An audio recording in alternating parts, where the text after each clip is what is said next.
Hi CCC friends, I hope everybody's having a great day. This is one of the Blue Room's favorite books, so I wanted to go ahead and read it for you guys so that everybody can enjoy it at home. This book is called Giraffes Can't Dance. Gerald was a tall giraffe whose neck was long and slim, but his knees were awfully crooked and his legs were rather thin. He was very good at standing still and munching shoots off trees, but when he tried to run around, he buckled at the knees. Now, every year in Africa, he holds the jungle dance where every single animal turns up to skip and prance. And this year, when the day arrived, poor Gerald felt so sad because when it came to dancing, he was really very bad. The warthogs started waltzing and the rhinos rock and rolled. The lions danced a tango that was elegant and bold. The chimps all did a cha-cha with a very Latin feel, and 8 baboons then teamed up for a splendid Scottish reel. Gerald swallowed bravely and walked toward the floor, but the lions saw him coming and they soon began to roar. "Hey, look at Gerald," all the animals sneered. "Giraffes can't dance. Oh, Gerald."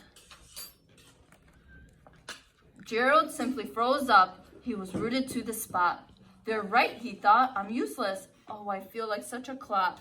So he crept off from the dance floor and he started walking home. He never felt so sad before, so sad and so alone. Then he found a little clearing and he looked up at the sky. "The moon can be so beautiful," he whispered with a sigh. "Excuse me," coughed the cricket, who Gerald seen earlier on. "But sometimes when you're different, you just need a different song." Listen to the swaying grass and listen to the trees. To me, the sweetest music is the noise in the branches in the trees. So imagine that the lovely moon is playing just for you. Everything makes music if you really want it to. With that, the cricket smiled and picked up his violin. Then Gerald felt his body do the most amazing thing.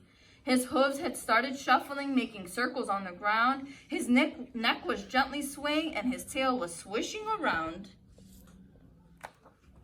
He threw his legs out sideways and he swung them everywhere. Then he did a backward somersault and he leapt up in the air.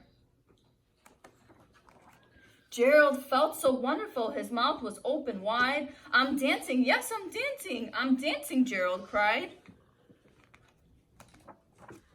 Then one by one, each animal who'd been there at the dance arrived while Gerald boogied on and watched him quite entranced. They shouted, "It's a miracle, we must be in a dream. Gerald's the best dancer that we have ever seen." "How did you learn to dance like that? Please, Gerald, tell us how." But Gerald simply twirled around and finished with a bow. Then he raised his head and looked up at the moon and stars above. "We can all dance," he said, "when we find the music that we love."